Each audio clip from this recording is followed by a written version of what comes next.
let's wait until we go live. Yeah, okay, I just got the notice we're live streamed. Cool. Making sure my phone's on silent. Yes, that's what we always do We too. haven't had that problem yet. That's Yeah. that's I'm glad you said that. All right. I don't show you on Facebook yet, though. I saw it on here, but it'll probably be any minute. Any minute now. That's also really funny. I was gonna wear the shirt I'm wearing in this picture with Danny.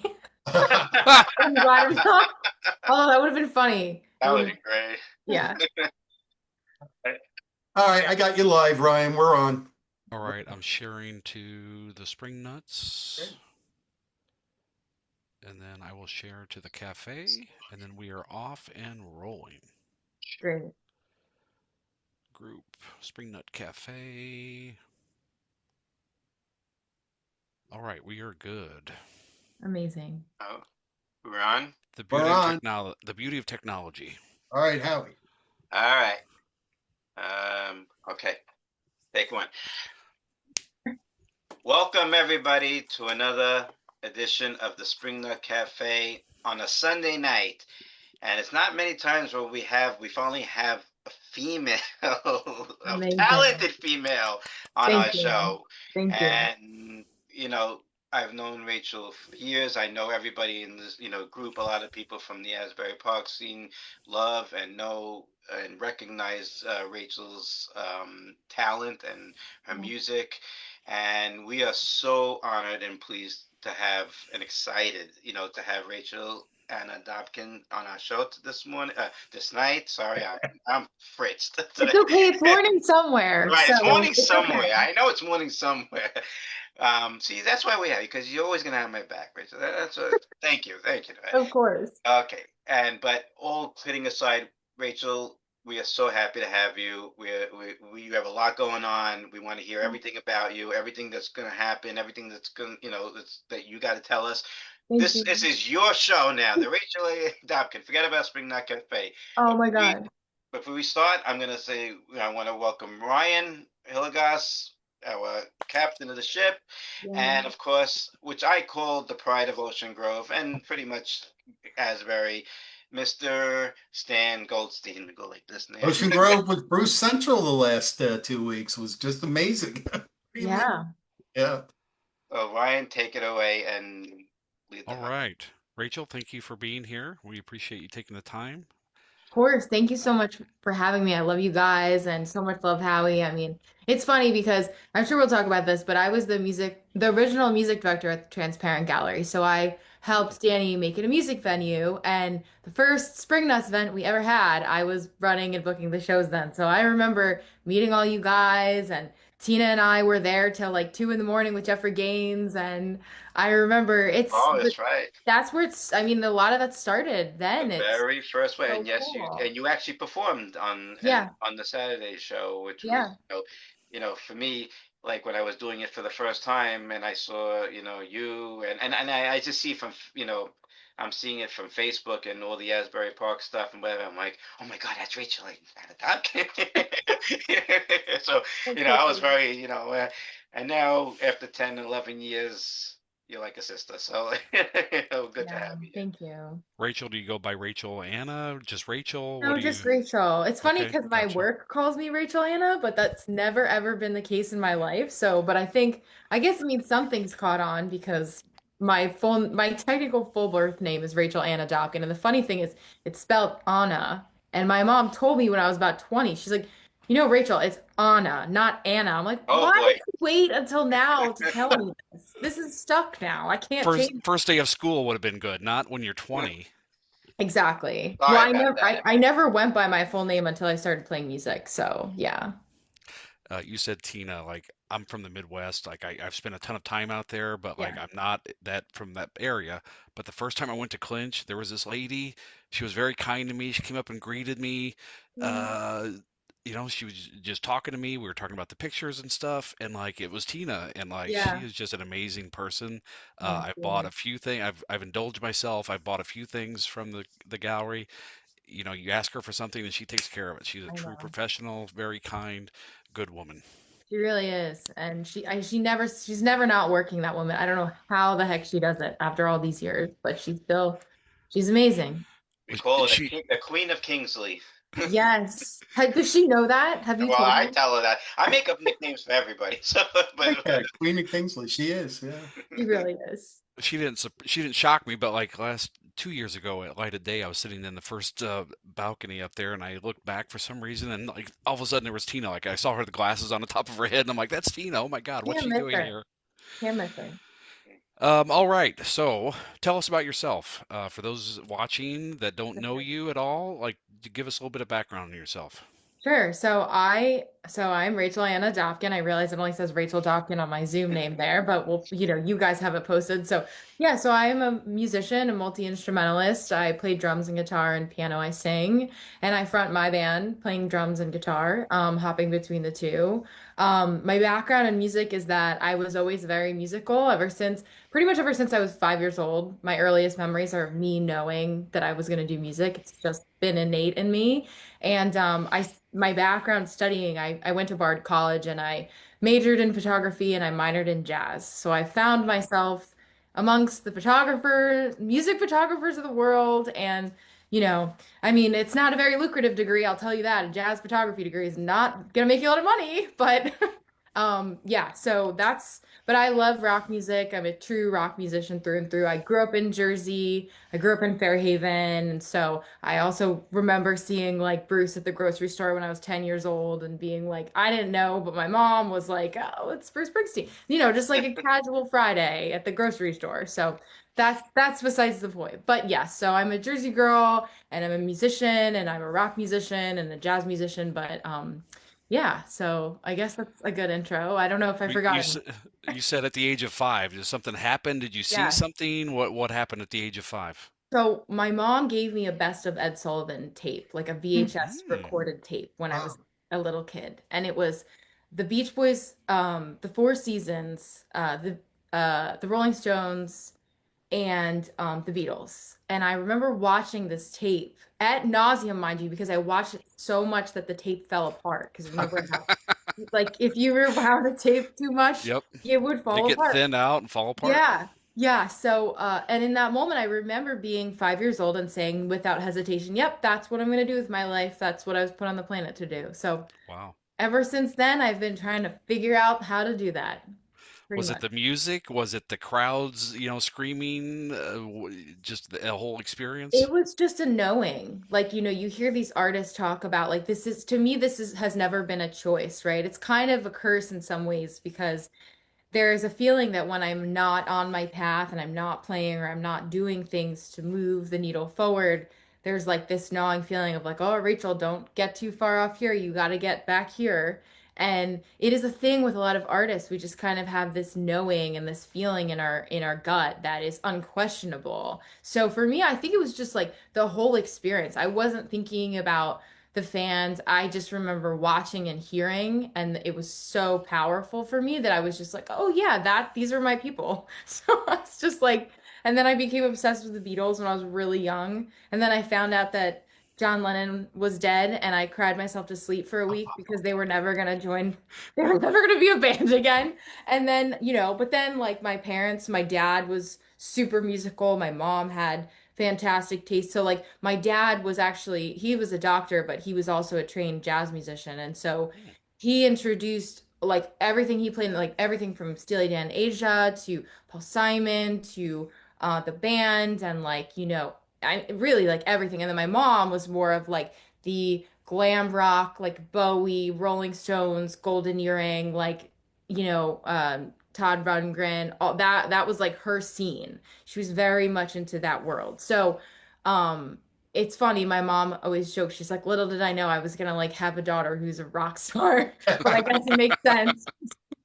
Yeah, my parents were super hip and in like raising me and like introducing music to me from a very young age on. So, Yeah, yeah. Stevie and Bruce have both talked about that. Like, the Beatles came on the next day, they're all out buying guitars and they're starting Yeah. bands and this, that, and the other. And then as they got older, it's like fewer and fewer people were kept doing that. And it was Yeah. like you got to that point in high school where it was like they didn't have any choice. It's like this is what they were doing. They don't care what that meant. They could busk on the street, they didn't care, but this is what they chose to do. Right. I tell people it really is not, it's like, it's like I don't know. It's like having a right arm. It's like being a righty or having brown hair. It's just a part of who I am. If I'm not playing music, I'm not myself. So, and I think every true artist feels that way. So, and I have heard many artists talk about that. I've heard Bruce say things about that, and yeah, I think it's definitely a knowing. For better or worse, it can be an obsession, and it can kind of, if you don't find a way to find the balance and find your sanity in all of it, it can kind of swallow you whole. So, So at the age of 5, you're burning up the Ed Sullivan tape. Um, there's a great Ed Sullivan documentary on Netflix. I can't remember oh, the name of it, but it's basically talking about how progressive he was with, at the time he was bringing on African Americans, he was bringing on women, he was bringing on these different yeah. people that were not in the mainstream, and he did a great job. 60 million people are watching the Beatles, so Oh, Ed wow. Sullivan was key to like opening up some people's minds to Yeah. outside Yeah. of the straight white world. Yeah. For So at sure. the age of 5, you're burning up the tape. What's your progression as far as lessons? You got a drum kit at home? What happened? So it's funny. I actually always knew I was a drummer, but my mom wouldn't let me play the drums as a kid. She used to say, listen, it was the 90s, and she was like, listen, that's not what the girls do. The girl, you can play guitar or piano. But I think she just didn't want the noise in the house, to be honest. The Bangles, yeah, the Bangles, the Go-Go's. Come on, Karen Come on. Carpenter started as a Karen drummer. Yep. Carpenter, exactly. Yeah. Like so many. So I actually didn't start playing drums until I was 19, but I was always super musical. I took guitar lessons, but I wanted to really know.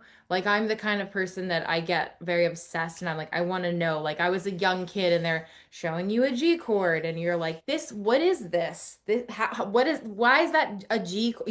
Like a guitar is not an intuitive instrument. Like this is a grid, right? But a piano is laid out for you, which is why I also always tell parents when they want to start their kids and lessons, like if your kid really wants to do music, have them start on piano because they'll learn theory. And then once, like, that's also why I'm a multi-instrumentalist, right? Like I started on guitar and then I always knew I was a drummer. So when I was 19, I said, Mom and Dad, I need to take drum lessons for my birthday. Like I don't need a kit.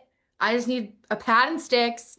And they were like, okay, sure. And then, I was really shy, anxious kid growing up. So I actually was like, I was too afraid to perform on a stage. So that was actually really challenging for me because I went through a period of time as a kid where I was like, oh, I have to give up on my dreams. I'm too shy for this. And then once I got to college and I like came into my own and I started taking music classes, which is what I really wanted to do because I really wanted to learn and understand the theory behind it. Then it all just kind of was like, oh, yes, this is, here you go. Now you have the confidence to do this. But yeah, so yeah, and then I started playing drums at 19 and then but when I was in jazz school, I had to learn piano. So then I was okay, that's the third instrument. So people are like, "Wow, you know so many instruments," but it's like speaking a language, right? You learn Spanish, it's way easier to learn Italian and and then next thing you know, you're learning German and French and you get it like that. So, yeah. Interesting. You're one of Yeah. the most people that we've talked to that are musicians. Very few of them actually took lessons or trained. Like it's all been by ear. You Yeah. remind me of Booker T. Jones, who was Booker T and the MGs. Sure. Booker Jones was the only one of them that was from no, he's from Memphis, but he would go to Indiana State during the week and took music theory. That's what he was getting his degree in. And on weekends, he would go back and he was the house director for Stax, and he was going Yeah. back and forth. It's crazy. Like this young kid, Yeah. young musical prodigy was actually taking classes, getting his degree in music theory, Okay. and the leader of Stax Studios, which is mind blowing. Yeah. Well, the interesting thing is, I don't think academia and music is for everybody. I will say that. But for me in particular, I needed that. And I needed that because it gave me the confidence. Like I also studied music when I was in, my late teens and early 20s. So I had gotten a lot out of the way where it's like when I was a very young child, it was very hard. I actually started on piano when I was 5 and I could not, I didn't care for it. I was like, I don't really want to learn this. That's cool. But then as I got older, still wanted to learn something musical, and my parents said, well, you can learn guitar.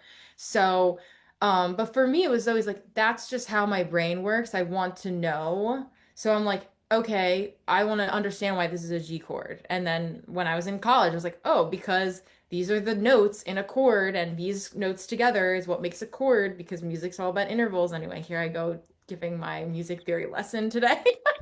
But That's yeah, okay. so We're listening. We're all We love it. ears. We love it. Yeah. yeah, so but for me, I loved the structure of academia. I had great professors. I went to Bard College and they really saw like, oh, this girl is like a blank slate. Like so many kids come into college, they have terrible habits from, they've like acquired all of these things from teachers along the way and other students and other bandmates. And I was like, I didn't have any of that. I just had my ear and the music I loved. So I was like this like clay like blank canvas clay, and the professors were like, wow, this is cool, and they saw that I worked hard. So I think that I was sort of an ideal student in that way. But yeah, I'm super grateful because I don't think that I know that like without my bar professors I wouldn't be where I am today because they really pushed me.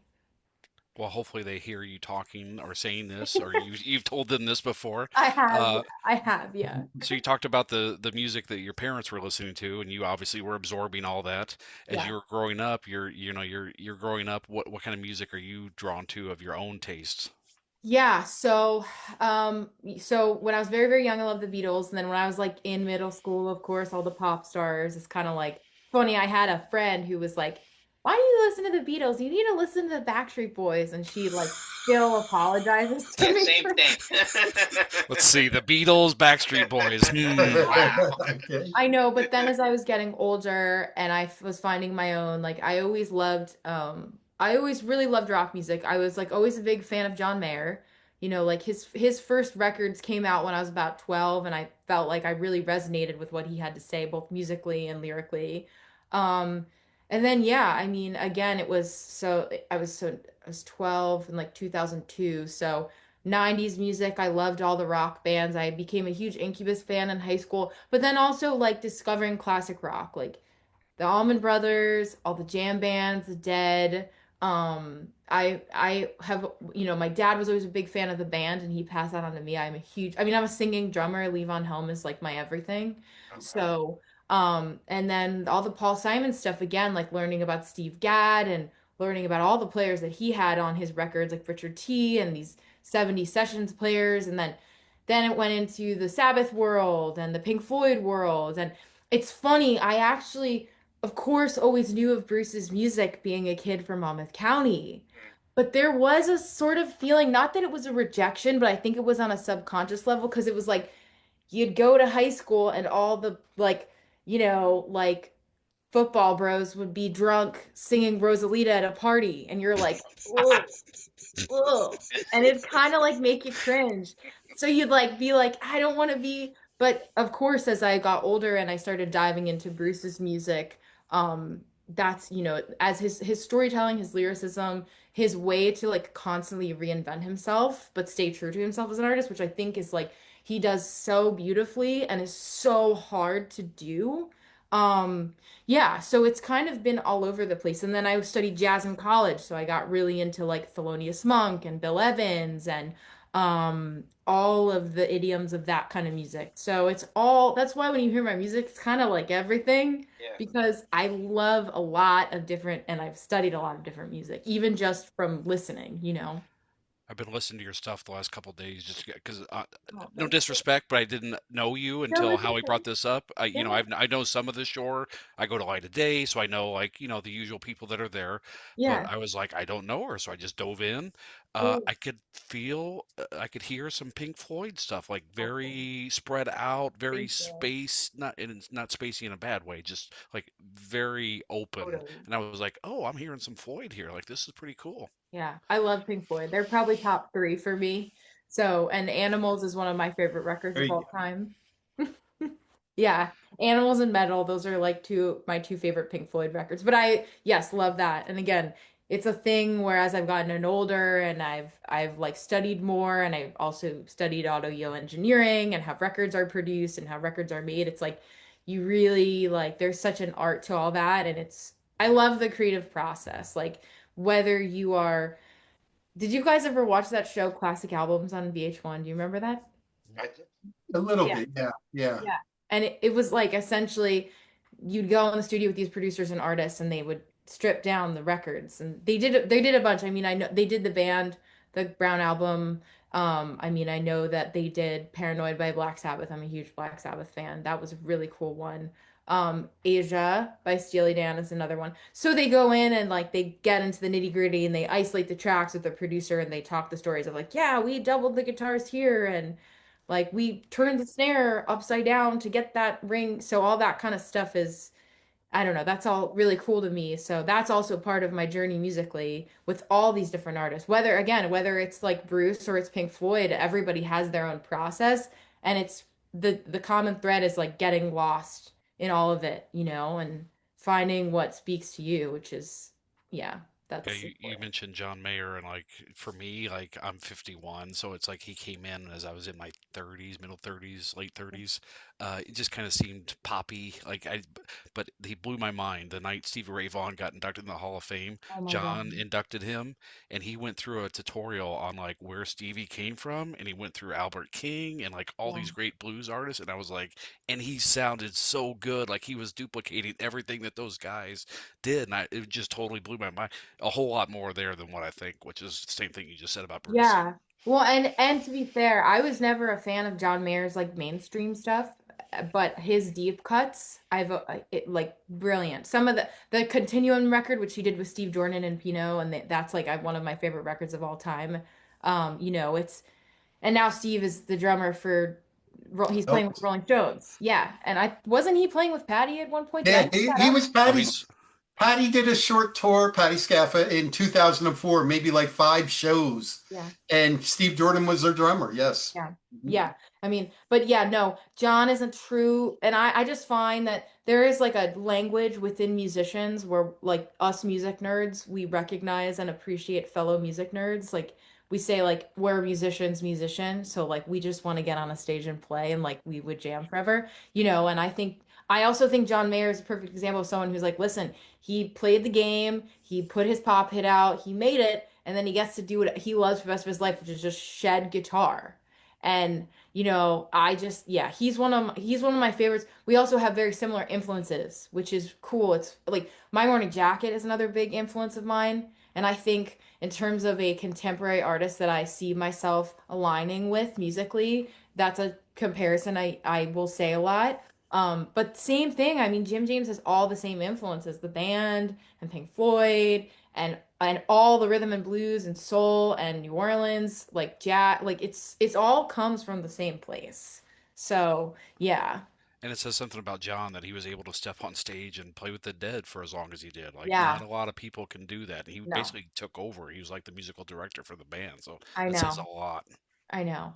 But he's definitely like you hear him play his Strat, and it's Stevie Ray. He is definitely a child of the Stevie Ray Vaughan school for sure. Yeah.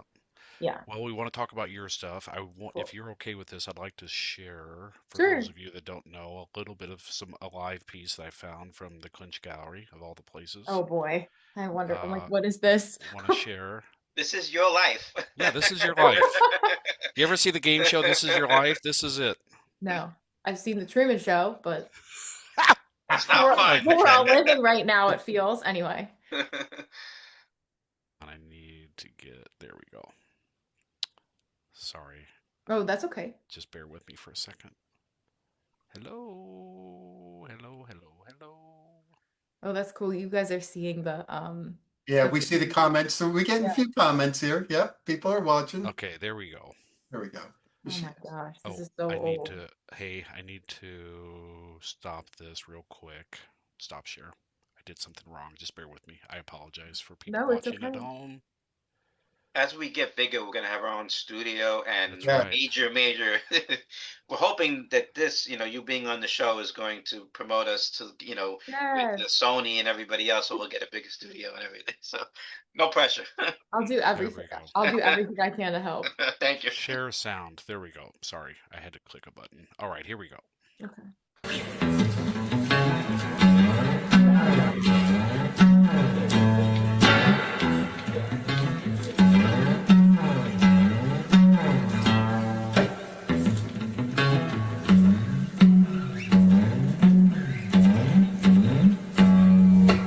I can see the way you look into my eyes just right every night. I love the fun funny feeling that I get inside every time. I'm not the type to sit and think past why, and that's why I am yours and you are mine, and life has a way of leaving today and the past where it should remain. I love that guitar line. Thank you. Yeah, I used it on the Instagram post. Oh my gosh, it's funny to watch an old video of myself, and sorry if that was making you uncomfortable. No, it's okay. It's impossible to not be critical. That is both the blessing and the curse of being an artist, is that we are our worst enemy. We will do this to ourselves. We will tear ourselves apart, but it's well, we have limitations as far as the tech. Like I can't show like studio stuff. It has to be live, or else we get busted. Interesting. So, Okay, good to on know. that setup, what kind of guitar are you playing there? Okay, so I still have the same guitar. This is my Supro. So what's really funny is that Mr. Springsteen has actually played this guitar. A lot of famous people have played this guitar. Wow. So I am a Supro endorsed artist. You can see on the top there it says Supro. So this is kind of like my signature guitar. Because of the work I did at the Transparent Gallery, I met the owners of Supro because our backline amps are Supro amps.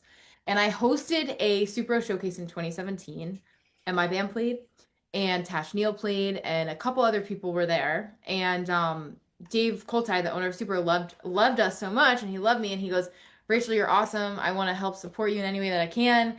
And then like a week later, I got this in the mail with a little letter that said, like a receipt that said artist endorsement. Wow. So I have been playing this guitar ever since, and I have since that video also spent a lot of time honing my tone.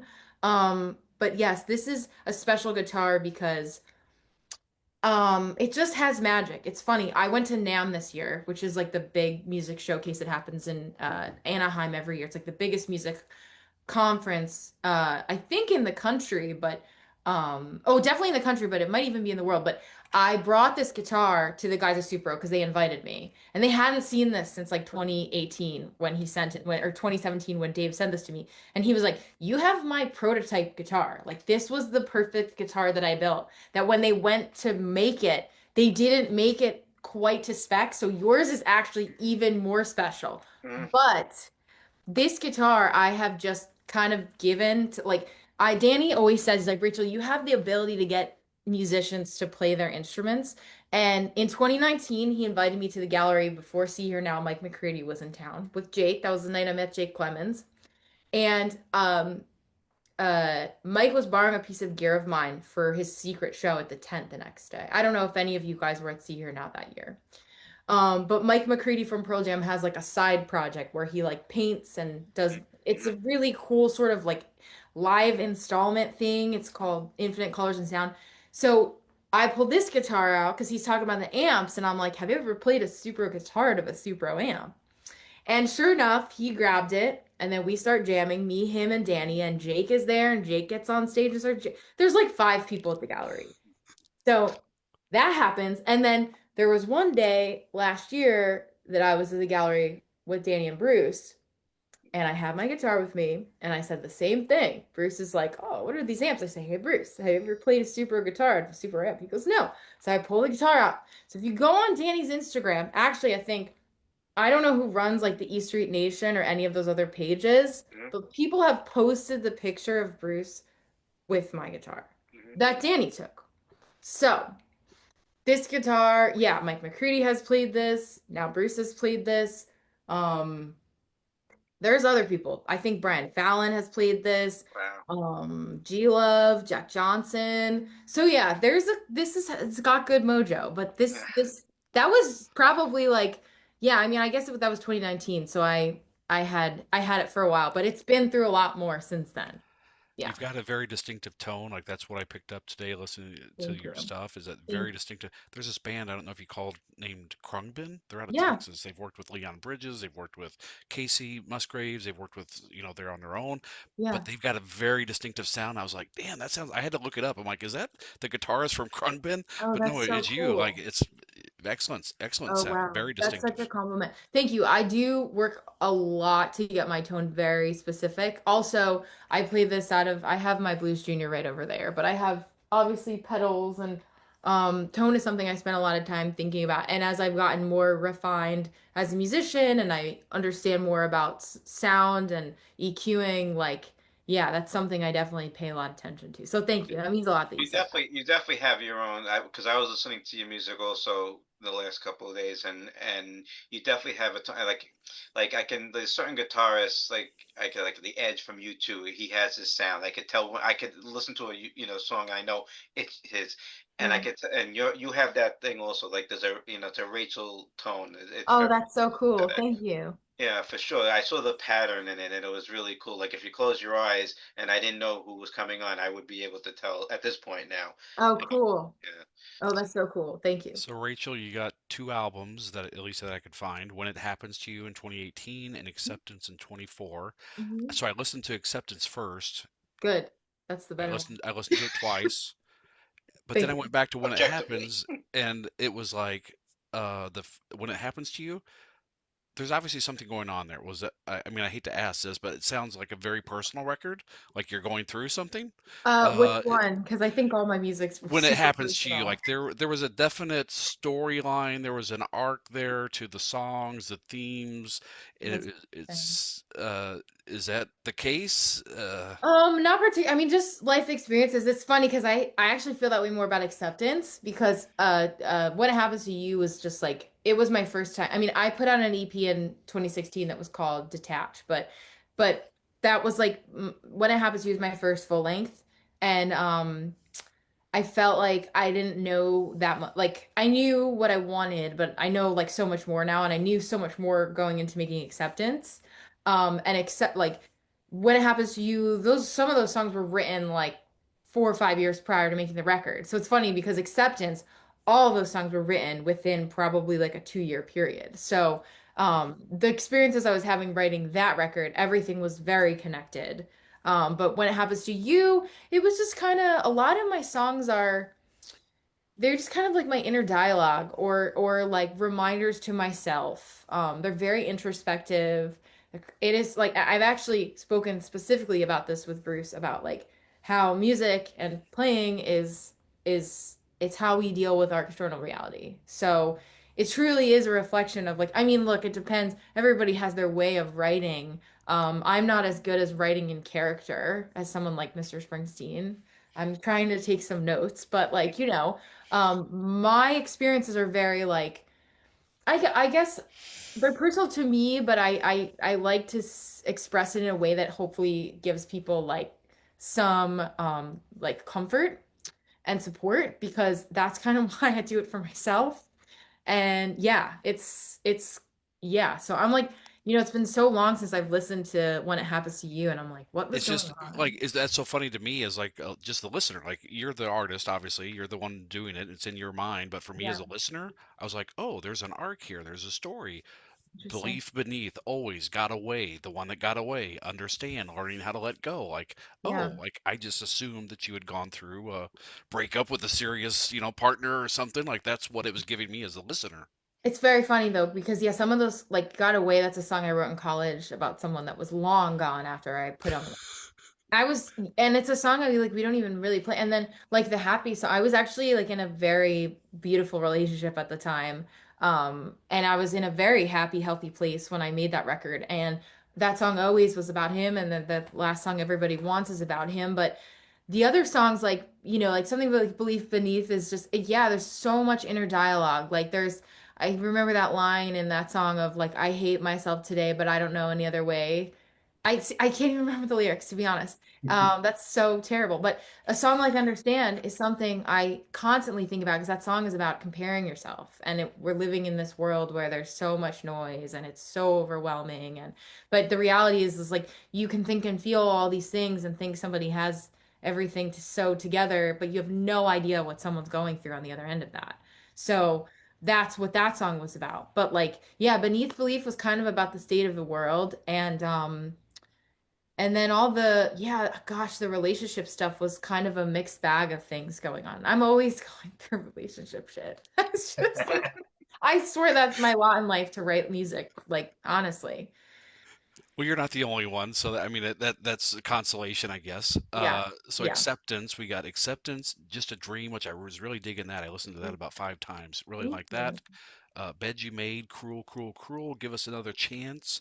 Clint, how do you pronounce his last name? Clint Majan, yeah, from Majan? Preservation Hall Jazz Is he Band. Clint playing a saxophone? Okay, that was good. I was like, that was a different feel, different tone to it.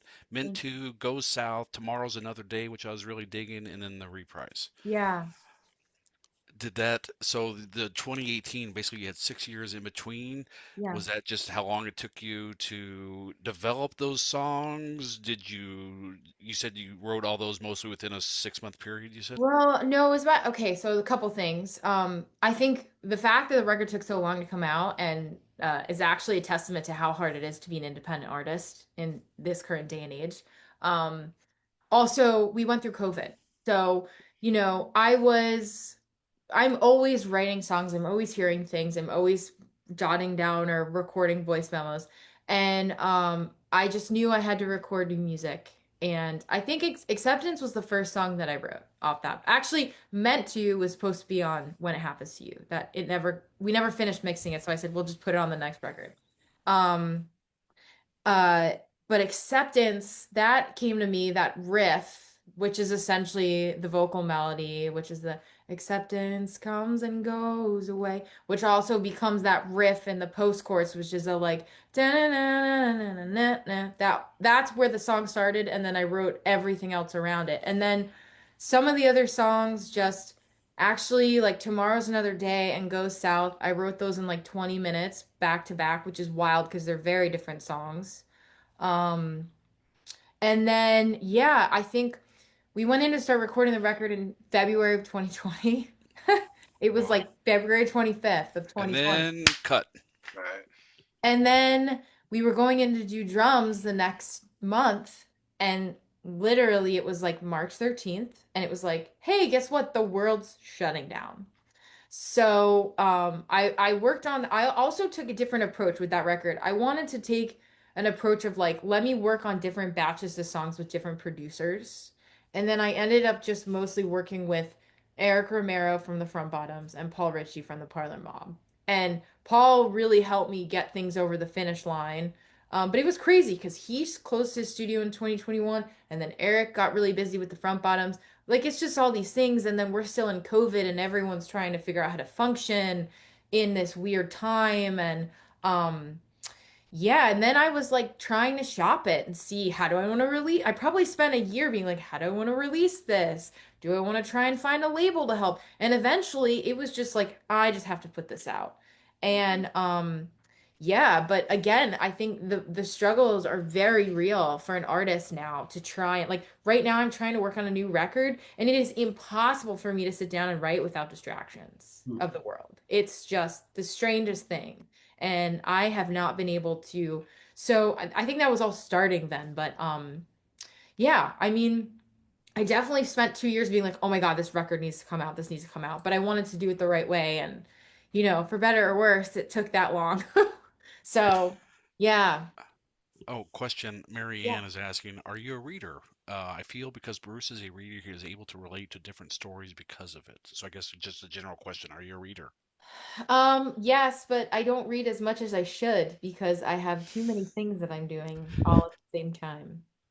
So it's a Well, you mentioned reminder. earlier you have another job. Do you have like a day job? Oh yeah, well that's the whole thing about being an artist now in 2025, 26 is that like you don't make money as a rock musician. It's the most impossible. It's like being an oil painter. Like you're like you only really make money when you're touring, but getting out there to get the opportunities is it's like 90% of the battle. I swear to God, being an artist now, you spend 90% of your time doing anything but your art, whether it's like focusing on what's my social media strategy or, making sure that you're booking shows and planning 7, 8 months ahead. So it's like, this is what I'm saying about like, you have to wear so many hats, and there's this expectation of you're not just an artist now. You want to make it in music. Well, you better be a content creator. You better be an influencer. Like people don't I mean, that's why like having a community like you guys and people who really listen to music and come to the shows, the fans, I mean, that's everything. But it's like there's so much noise, and cutting through the noise is like it's the hardest thing. And I see so many artists that I know personally that just give up because they're like, I can't do this. Because unless you have funding and then that takes time to find that. So yeah, I have a full-time job. I'm a graphic designer. So on top of this, it's like I Wow. work during the day, find the time to do my freelance work, and then like, yeah, I'll be up at night, writing every night. Last week I was up till 1 or 2 writing or getting things together for the show with the set list, making sure rehearsals are booked. It's like, it's a lot. It's It's more crazy. than people I realize. just had the same conversation with Bobby Mahoney a few weeks ago, who we've talked to Yeah. on here.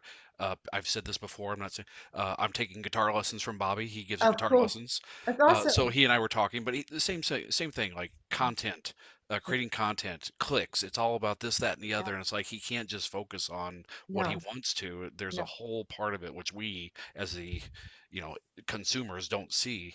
But even like, one of my favorite musician songwriters is James McMurtry, who's out of Texas. He's been doing it for 40 years. He's Yeah. the son of Larry McMurtry, who's a very famous author. He's been doing this for 40 years, and for my money, he like ranks right up there with like John Prine and Mm. Bruce as far as like lyrics. He's touring. He tours 200. Plays 200 shows a year because that's the only way he can make any money. There's Yeah. no money in No. releasing new albums. It's all Yeah. in the touring, and he's not living high on the hog. He's driving in a van and hauling his own stuff every show. And this is a guy that's like really good at his job. Yeah, yeah. And it's hard too because it's also like the sustainability of it all. It's just such a different world in music now. And what people don't realize is like streaming is so important. Like it's the metrics that everybody looks at first, which is so shitty. But you get 0.004 cents per play. And it's Right. the whole reason the music industry infrastructurally has fallen apart is because of streaming. Because here's a perfect example. I use this example all the time. So when Bruce released I think it was Born in the USA. Well, okay. Yeah, I think it was 30 million. Whatever the record was that he released. I'm sorry, this is gonna sound so terrible. It's But what okay. was the record he released after Nebraska? Born in the USA. Okay, so I was right. Whew, okay. You passed. You guys are gonna burn me at the stake. I guess No. We lost 50 viewers in 2 seconds. I'm joking. So, No. okay, so he released Born in the USA, and I know they mentioned this at the end of the film. That's like the thing that they talk about that like but brought him to global stardom. Sold 30 million copies, records, right? So you think about 30 million times, we'll say $20, whatever a record was back then. Now it's $30. $30 times 30 million. That's a lot of money that everybody's getting paid. Everybody's getting like comfortably paid. The record execs are like, cool, we can continue to have this artist on our roster and continue to bring other artists in because we're making money. Okay, 30 million streams on Spotify is only $120,000. That is nothing. That space, that like disparity between those numbers, that's why the entire music industry is where we're at because you can't. So this is why record labels have gone under. They will not take chances on young artists like us because we're not going to bring them any sort of return on investment because that's how people consume music now. But then when you're an artist who's independent and you need money so that all you can focus on is your art, you have to work a job. It's this. Right. It's crazy. So and then you're like, all we want to do is get on the road. Like that's all we want. Like Rachel Ana Dobken, me and the band, we are ready. We want to tour, and that's what we want. And but it's like this struggle and this constant grind of just, oh my, and yeah, and then you're still doing this, and you're still not seeing any money, but you're doing it because I have to. And it's like, as long as I can break even, but. Yeah, it's a challenge and you have to really stay present. And then this has nothing to do with like being an artist and making the art. Like Right. forget about that. That's what you need to make more and be more successful. As everyone's like, well, just write, you have to write the best songs you can and put out the best art you can. And it's like, sure, of course, but all these other things, like you're mentioning about Bobby, it's so true. We're all living it right now. So sorry, that's my rant about the music industry. No, you're good. It's like It's true. we don't hear this, from Yeah. a lot of, you're living it. You're living a life that we aren't. So that's great. Well, and that's also why I had this conversation with somebody else. That's why, too, you see ticket prices increasing so much because, okay, artists aren't getting paid from selling records anymore, so they have to get paid more from a venue, but the venue needs to get paid. So then you have I mean, everything's more expensive now in this economy, but yeah, it affects every single part of the industry. And then people are kind of like managers and industry people are like, well, just post, post, post, post, post, and hope you get viral and hope, And it's like, well, okay, but that's not what I signed up for.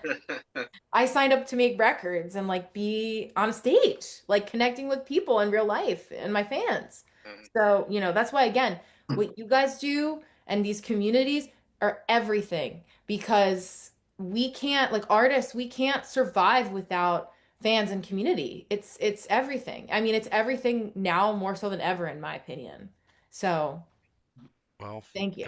God bless for continue. You obviously since the age of 5, like you knew what you were doing. You're still doing it, and you're doing what you need to like survive and take care of yourself, but still follow your dream and live Yeah. that life. Yeah, but yeah, so I know we just got off on a tangent, but Well, yeah, on so that Right. topic, so like tell us about your band and tell us yeah, about, what it is for yeah. you being on stage. Sure. Well, and I will say the one thing about acceptance was I am very proud of that record. And there was a lot of love that went into that record. And another thing is I pretty much play everything on my records except the bass. So I'll like certain songs I'll bring in special guest guitar players like Roger Stevens from Blind Melon played on Bed You Made.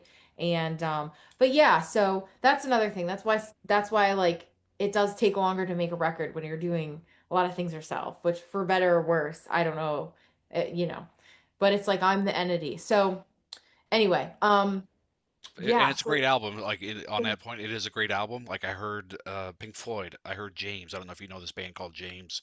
They were big in like the early '90s, middle '90s, but kind of Pink Floydy, like spread out Cool. space in between. But then I heard like Soundgarden, and I heard like other stuff. Like it's Oh, just that's this. cool. And I'm not saying you're like imitating them or anything like that. I'm Oh. just saying like these are all the things that I'm hearing when I listen to your music.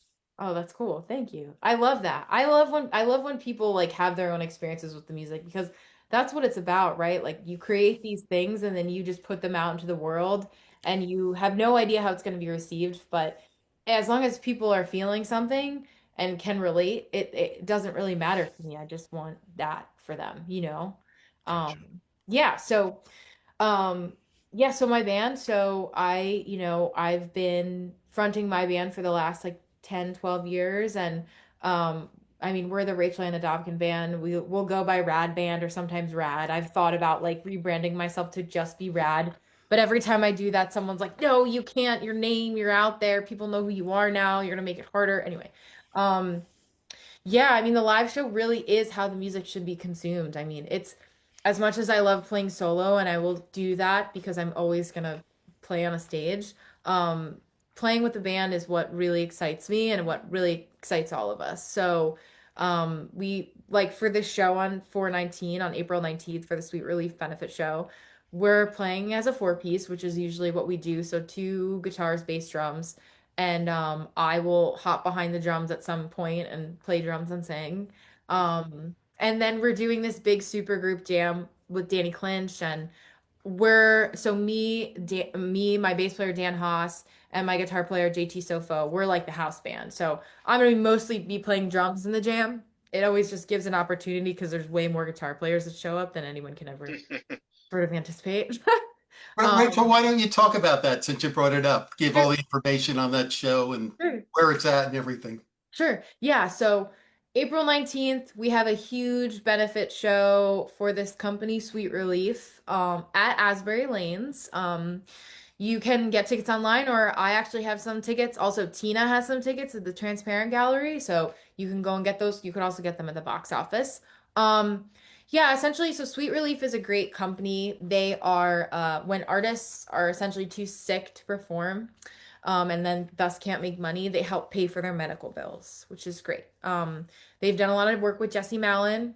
We know Jesse's had that unfortunate, circumstance, but he's killing it and really being, persistent and proactive with all his stuff.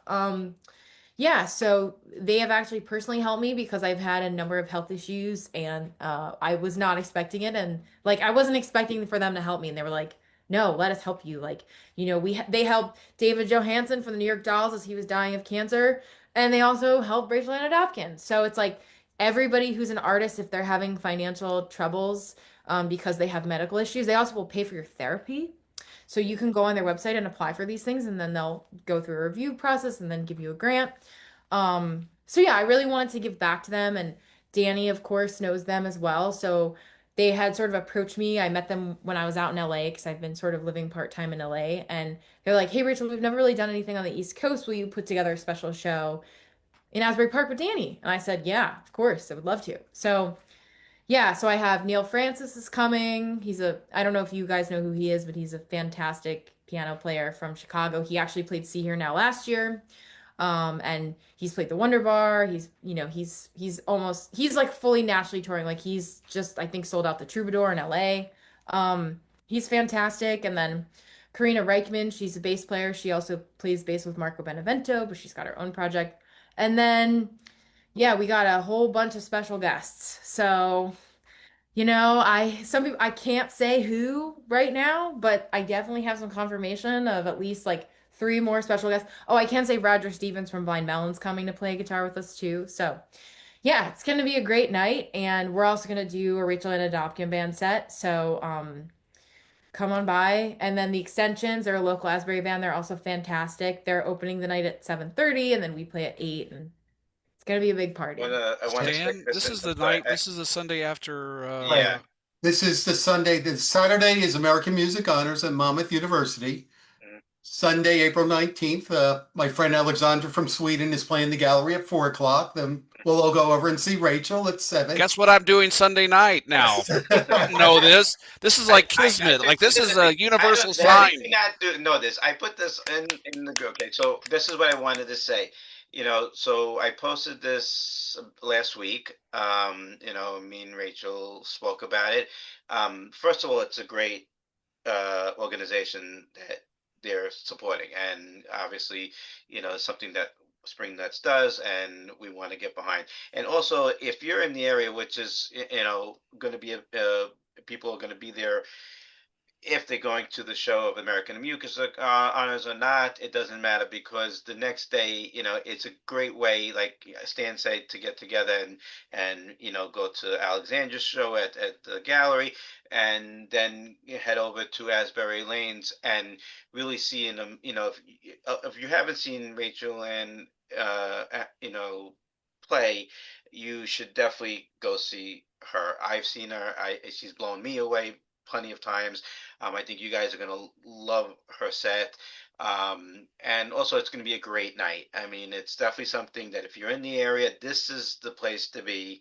Sunday night. And, we're going to be there. I know Stan will be there. Now I know Ryan's going to be there.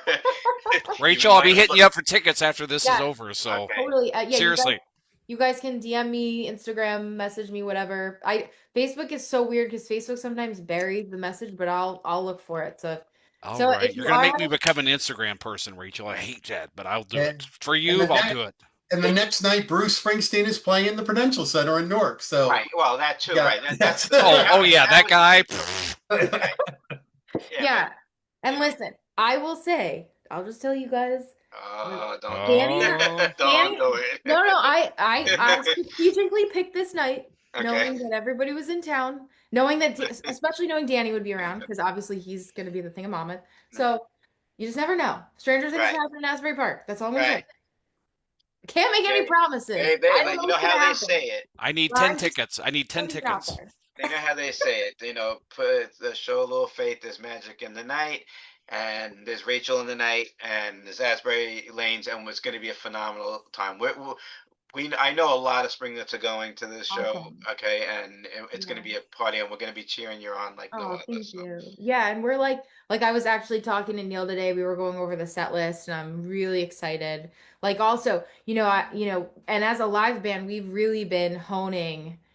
We have a new drummer who's been playing with us since last year. We played See Here Now in 2024. And we same day as Bruce, and which was insane. And I got to play at the Pony with Bruce the night before. I would talk about that for a little bit. That was on my list here to ask you about. I'll set it up. The Saturday night before See Here Now, the Stone Pony has an after show. There's a See Here Now is Saturday and Sunday. Saturday after everything's done, they all go to the Stone Pony for an after party, which has become a very hot ticket. Who knew all of a sudden 11:30 at night, Bruce Springsteen's show is the next night. He walks into the back door of the Stone Pony and plays 5 songs. One of those songs, Rachel is the lead singer. And Bruce Springsteen is backing up Rachel. So why don't you tell us about that? Did you know this was going to happen? And wow. Okay, well, first of all, it was very nerve-wracking. Also, because he spent half the time looking at me. I'm like, could you not do that? I'm like, this is nerve-wracking. So, okay, so we're in the back at the Pony, and I remember even saying something to Danny because we were opening the festival the next morning. So I was like, I was just throwing it out there. I was like, hey, Danny, if you don't mind, like, can you just not put me last? Because I had to be, my call time was like 8:30 in the morning because we had to go through security at behind the surf stage, and it was a whole thing. So he's like, yeah. Like, well, I'll see what I can do. So we show up. I show up at the Pony. Everybody's hanging out. A bunch of the artists who are playing the next day are hanging out. I see my friends from Illiterate Late. And then Bruce comes back, and like, I know him through Danny, and we've crossed paths a bunch of times. First time we met was because I sat in with Tangiers the same night that Bruce did. So I think it was a kismet lucky night where he got to see me perform, and he was like, oh wow, this girl is, she's legit. Is that at the Kristen Ann car? Yeah. I was going to ask you about that, but tell the story. Yeah, 2019. So Bruce says hey and whatever, and I'm hanging out with Danny backstage, and Danny and I are gonna do My Babe, which is a song we've done a million times. It's just an 8-bar blues. And actually I was slated to do White Rabbit that night too, and I think we ended up cutting it because we were like, we're gonna do My Babe instead. And I said, and Danny just goes, Rachel, I think you should ask Bruce if he'll play with us. I think he'll say yes if you ask him. Like, you should just ask him. And I was like, okay, well, why don't you come over? Like, we'll ask him together. So, just very casually, we're like, hey, Bruce, we're doing this, 8-bar blues. It's really easy. Are you talking about My Babe, Little Walter, Yeah. Willie Dixon song? Okay. Oh Yeah. my God. Okay. Yeah, the Little Walter, exactly. So I was like, and we're like, it's the Little Walter tune. It's an 8-bar blues, like a cut on the one, super easy. You take a solo, whatever. And he's like, yeah, I'll do it. Sure. And I'm like, okay, this is fucking happening now. So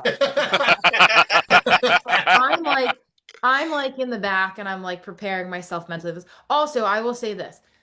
In a jam situation like that, it is very hard to lead a band that you've never played with behind the drums with not a melodic instrument in your hand. It is one thing when you are on a stage, and a lot of times in these improvisational jams, everybody knows, because there's like obviously blues, there's an idiom, and there's a structure and a form to it. Everybody kind of knows what they're doing, but it's way easier when you're playing guitar to be like facing everybody. Hey, here we're going to the 1. Hey, here we're going to the 5. When you're playing the drums, you can't do that.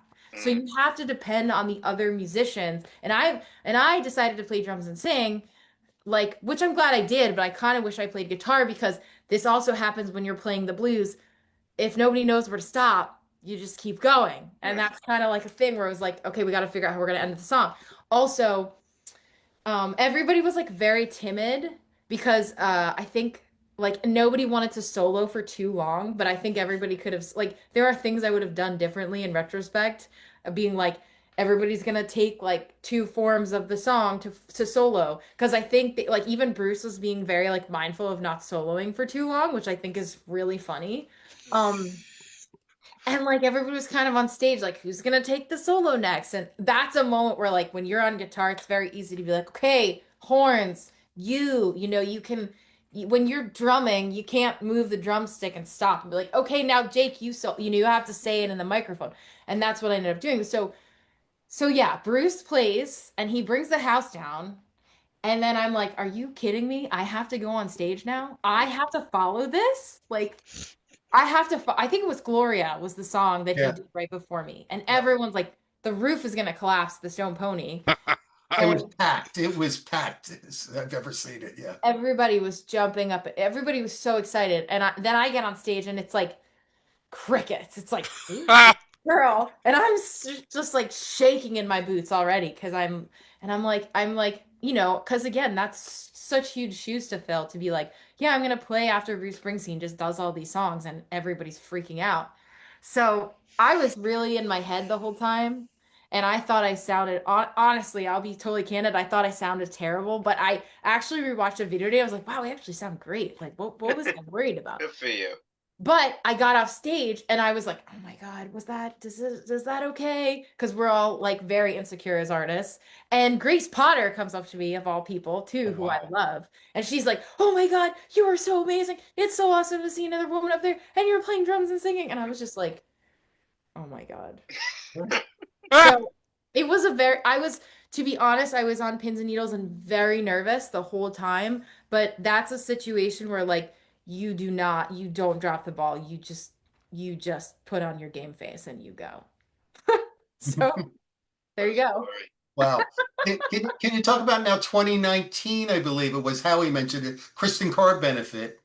And I Yeah. remember Tina telling me that Bruce Springsteen had a lot of encouraging words for you that night too. Yeah. Yeah, he was very kind and he heard me sing. I sat in, I think I sang Stormy Monday, which is just another blues. Yep. There's a lot of people who've covered that. I like the Allman Brothers live version of that song. That's my favorite version. But it's T-Bone Walker. That's the one who's originally done that. Yeah, he was very kind. And actually that night I always carry copies of my record, although I've sold out of my acceptance record now, so I have to make more. The vinyl. I had a copy of my CD When It Happens to You. So I gave it to him. And he actually listened to it, which was really kind. And he told Danny to like he pretty much told Danny like this whole thing about how he listened to it and like sent him a message and was like, please let Rachel know. And so from that moment on, he's been very encouraging. I think he recognizes that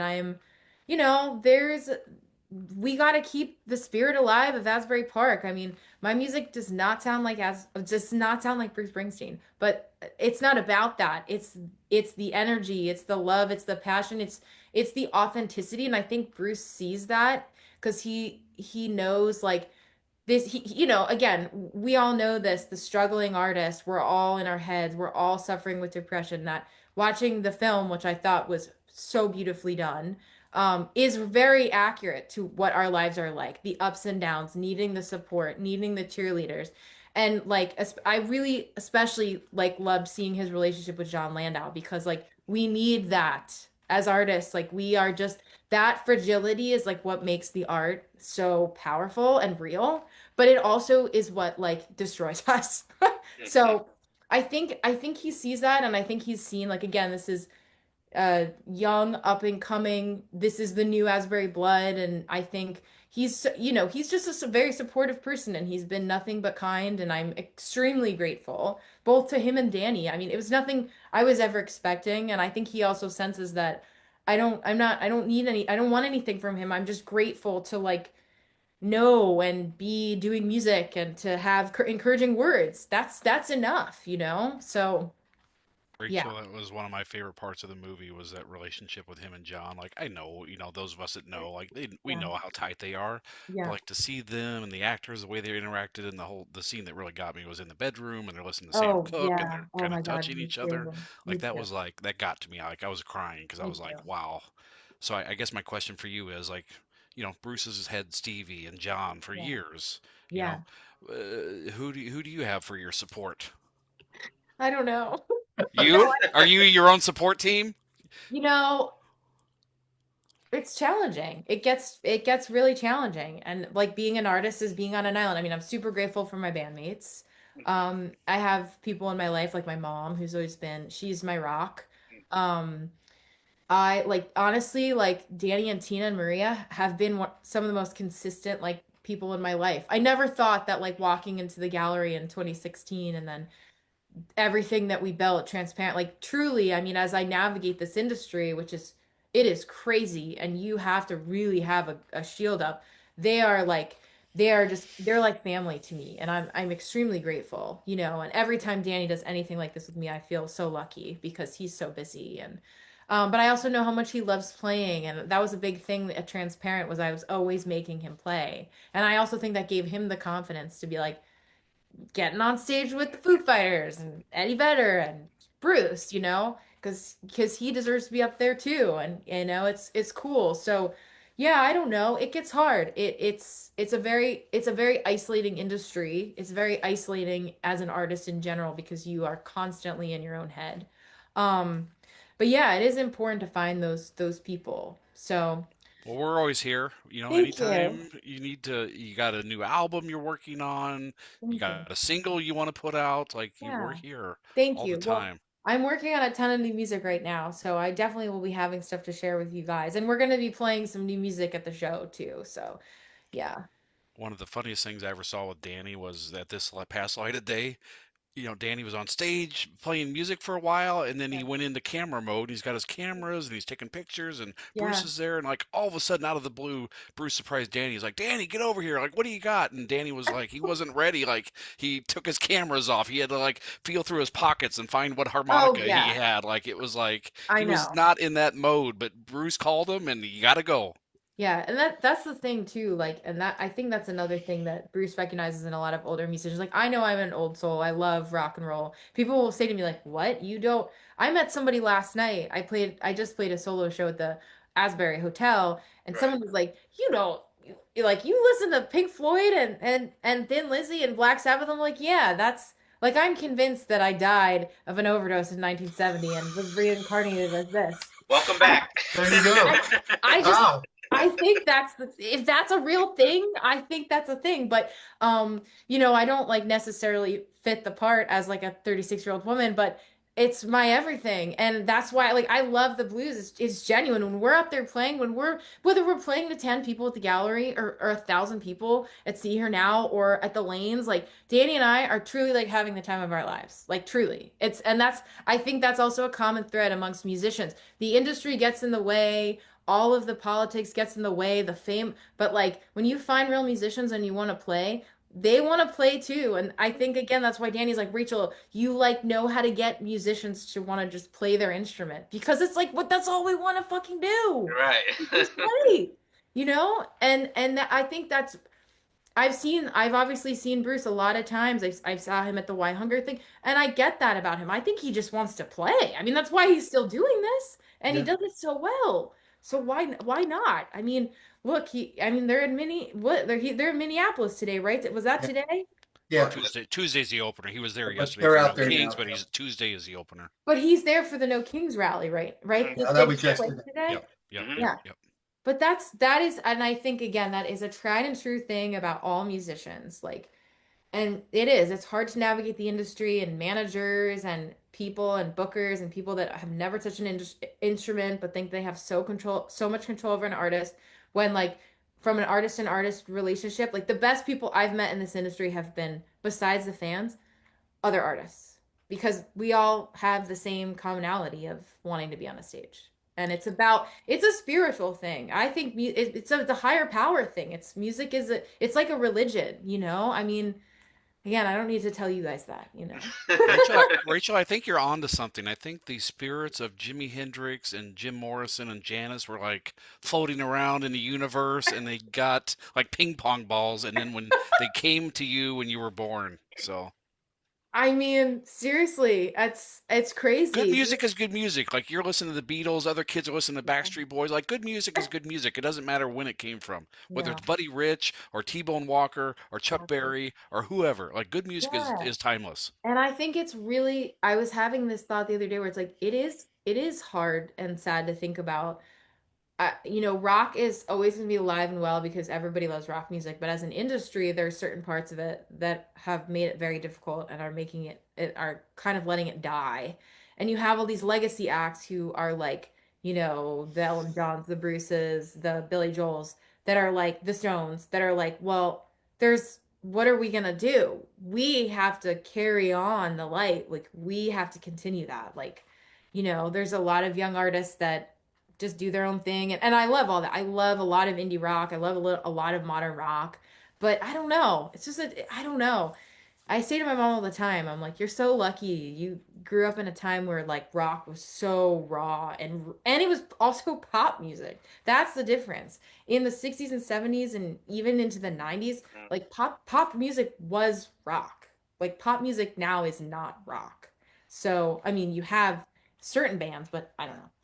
Anyway, we just got to keep it alive. We just got to keep it going. So that's my goal on this planet with all this, I guess.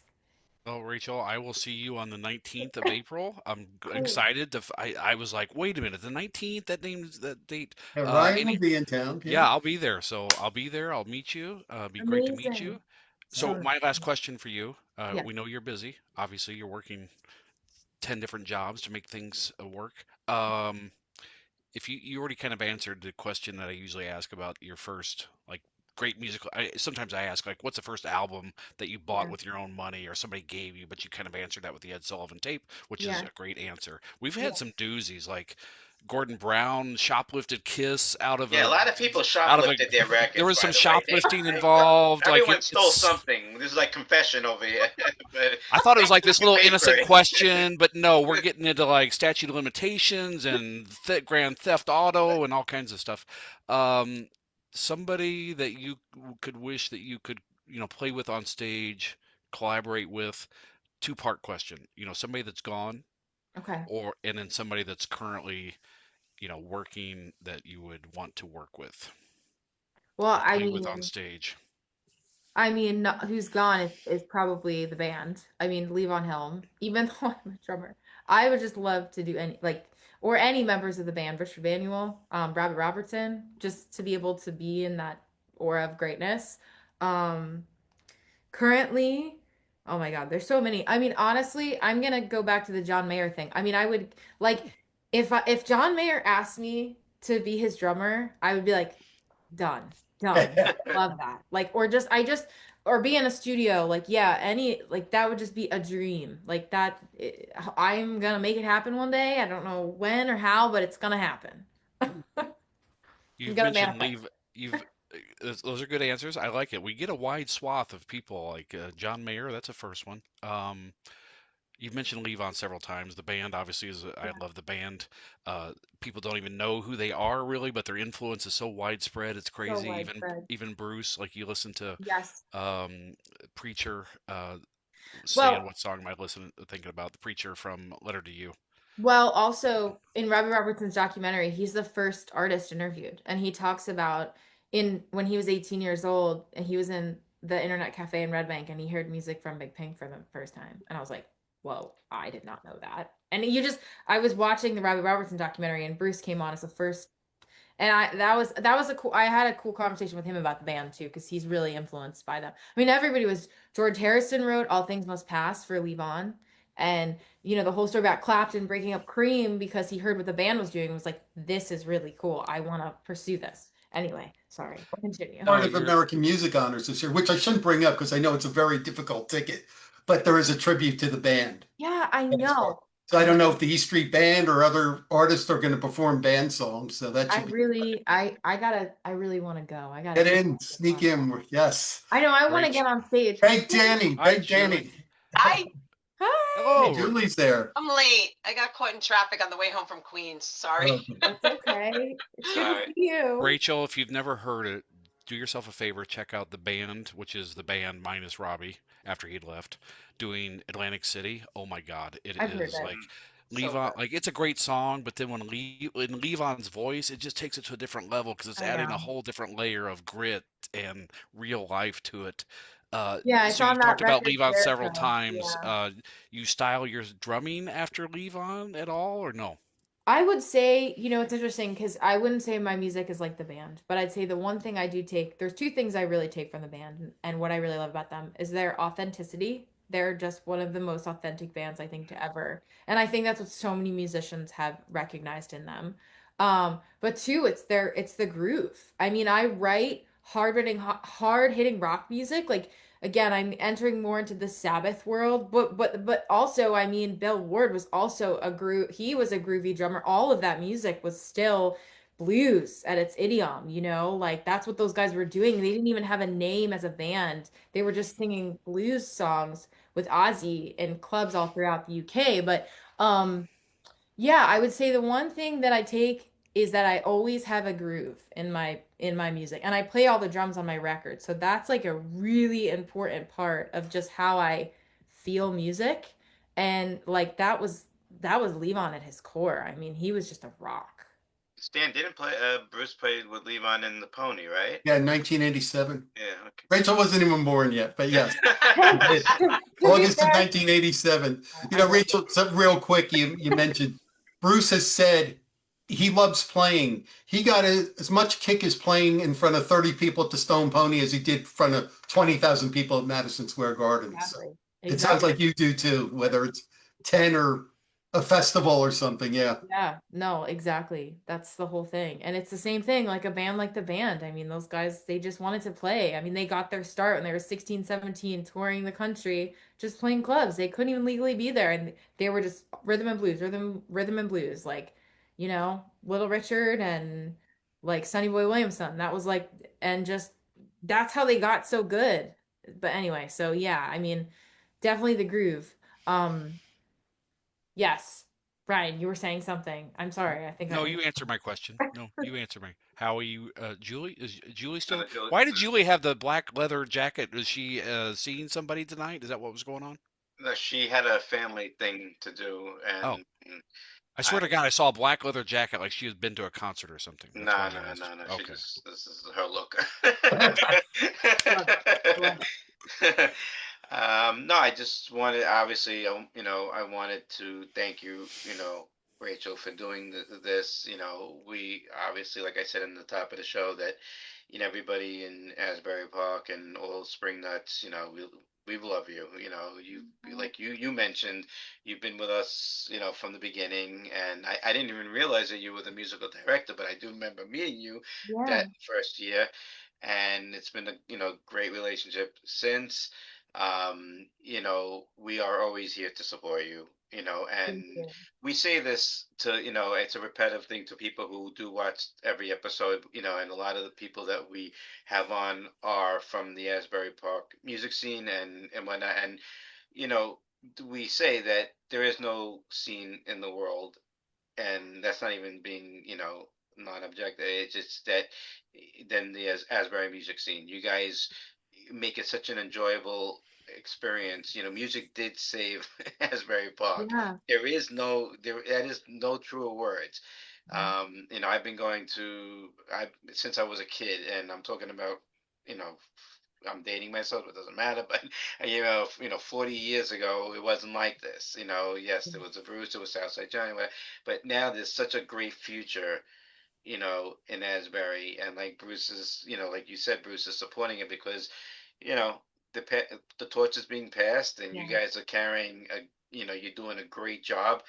Um, we love coming down there just to hear the music, and just keep doing what you're doing. Whatever we can do to help, we're always there for you, always. Thank And we're really super stoked to see you perform on April 19th at the Asbury Lanes. Amazing. Thank you. No, the feeling is so mutual. Like I said, you need like art needs community to thrive and all these things and like it needs fans and you guys are so wonderful. I feel the love. So Oh it really no. means a lot.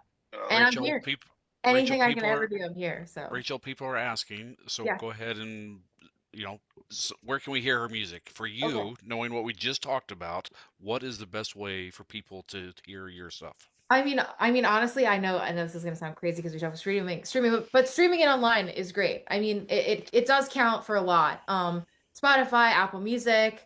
I will have some merch with me on the 19th. yeah, because we like Um, to wear the merch when we're on the show. We Yes, didn't have yes. anything. So when you come back for round two, we all So need yeah, when we all round two, need I want it. We're all gonna be wearing it. yes, yes. I'll have t-shirts for you guys for sure. Yeah, and I sold out of my first pressing of the vinyl of Acceptance, but I am gonna do a second pressing. So if anybody wants that, they can find a way to I guess I'll have to figure that out. Maybe I'll write something at the show where people can put. I have a mailing list. You could just honestly go on my website and sign up for my mailing list or email Okay. me. What is your website, Rachel? Oh, it's just my full name. If you want to type it out, Mhm. rachelanadopken.com Okay. and ANA. ANA, yes. Like Anna, but I say Anna. I guess Ooh. that's like a Jersey way. I guess we could say it's the Jersey way of saying Anna. I don't know. Yeah, but I would say also follow me on Instagram or Facebook. Like I know you guys have a huge community on Facebook, so you could it's Rachel Ana Dobken on everything. So I think it's Rachel Ana Dobken Music on Facebook, but if you just search me on the search bar, Instagram I use the most. So if anybody's on Instagram, that's where I post the most. And then but I'm on everything. YouTube, you can subscribe to me on YouTube. I have a bunch of videos on there, music videos, and see videos of me playing drums and guitar. You're with Bruce Springsteen from the Stone Pony? Yeah. Yeah. That's out there on YouTube. Yeah. It is. I found that video today because I had to send it to Neil because I was like, we're doing this song. By the way, this was one of the most nerve-wracking nights of my life. And I was like, oh, I sound better than I thought. You always sound better than you think. That's the whole thing as artists. We're all so in our heads. It's so funny. Yeah, so yes, finding me on the whatever, however everybody likes to stream music. And like I said, if you do want a vinyl or some merch, you can certainly DM me, message me, Instagram, Facebook, email, on my website, and if you do want a second pressing of the vinyl, just like specify that, and I'll put your name on the list. So You have a contact tab here on your webpage, which I'm looking at right now. So anybody that's interested, you can go on here and sign up for her mailing list. yeah, and also there was something else I was gonna. Oh yeah, and the show. If anybody does want consignment tickets, which are like the no fee tickets, you can either go to Transparent. I think Tina has about 20 left, and I probably have about 20 left as well. So, I'll or take you, 10. I'm okay, taking 10. okay, we'll talk. Yeah, we'll talk. We'll talk. Yeah, so thank you guys again so much. It's such a pleasure to be here, and I'm always here for anything you guys need, and I'm very excited to Rachel, see you you said all. my babe, and it like sent a jolt through my body because I'm a huge these guys are tired of hearing me about it. People are watching. I'm a huge He knows Elvis his fan. music. You know, Oh, Like that's I'm a awesome. huge Elvis fan, and Elvis loved the old blues stuff, and he did a All of it. fantastic version of My Babe, and it's like a simple 8-bar blues, but like he just absolutely killed it. So when you said My Babe, I was like, zzz. I've never heard his version. I have to check it I'll out. send you a link of it. Yeah. Yeah, Picture. but like I said, find me on socials and connect with me, but certainly email DMs, that works. And we'll keep posting, and when Ryan uploads tonight's episode and we put it on our socials as well, we're going to include all of Rachel's socials as well. So this way, Awesome. Yeah, another thing I was going to say about streaming in general, and this is just a way you can help independent artists. It's two things. Subscribe to them on all their things. So follow them on Instagram, Facebook, but also subscribing to them on YouTube. And then the crazy thing about Spotify is, and I hate that it does this, it shows your monthly listeners, but you also have followers. So if you like a musician, like go on my Spotify page and follow me. Also, you'll get notifications when I either announce shows or when I have new music coming out. So that's just something to know about all the musicians. Like, make sure you do that for Jake Clemens' project and Bobby Mahoney. That really does make a difference for all of us. And like the industry sees those numbers and it helps us get ahead. So I always tell fans, like, that is the best free way you can support any of us.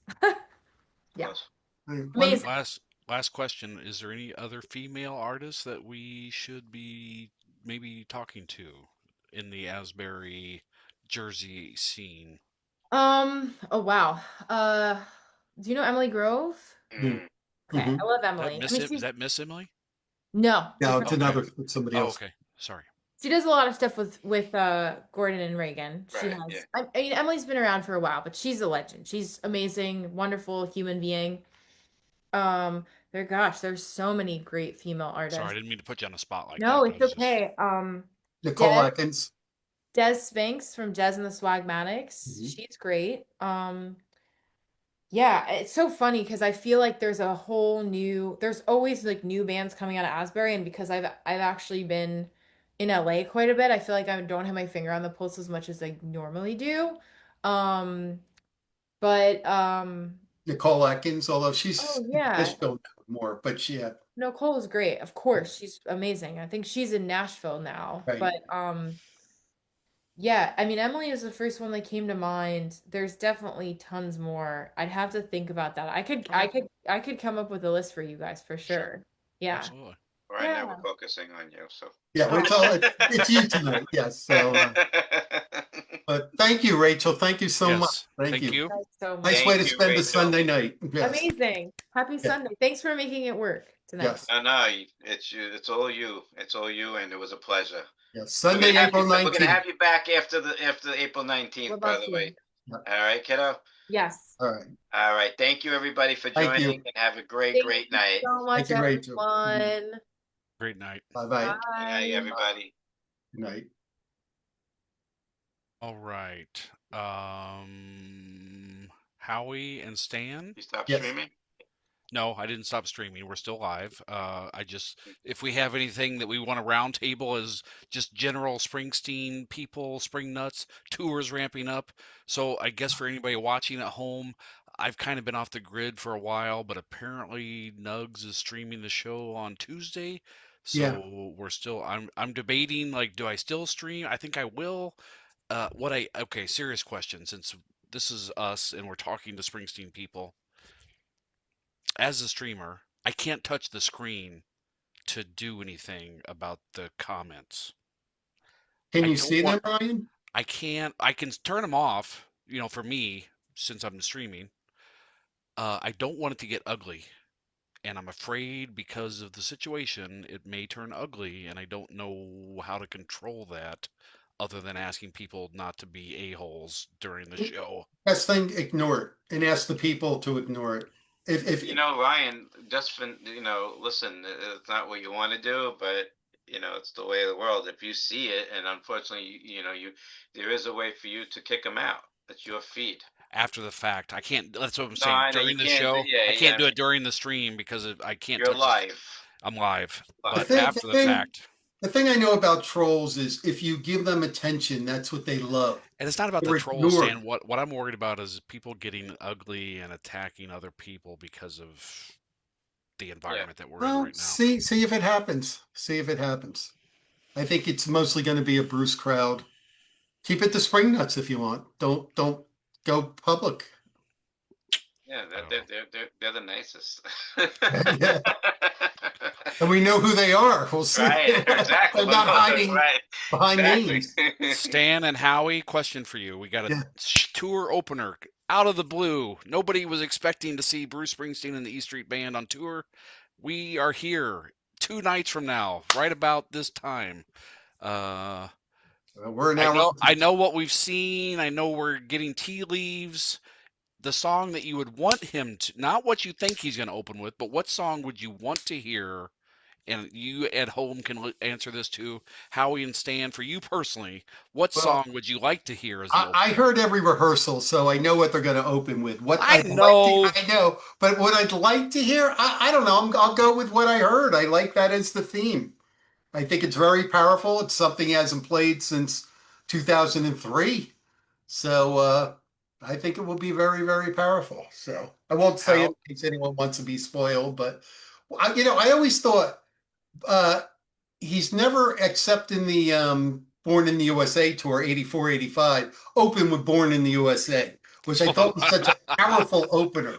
So to answer your other question, if I could see him open with something, if it was my choice, I'd love to see him just one show go back to Born in the USA as an opener. Yeah, I'm surprised that you say that, but I mean that happened to be one of my favorite openers. I mean, just from a nostalgic. 1, 2. Yeah. I mean, it was just something. It was the very first show I ever went to, a Giant Stadium. I mean, the very first time I saw Springsteen live, it was Giant Stadium, and I never saw a spectacle like that in my life.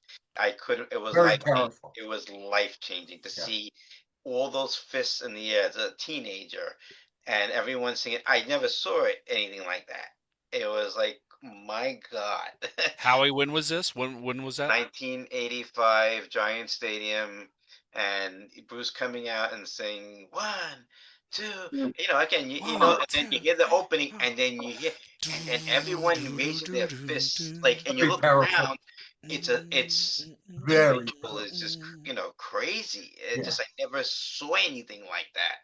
So that was definitely life changing for me. I mean, I can't think of an opener that I would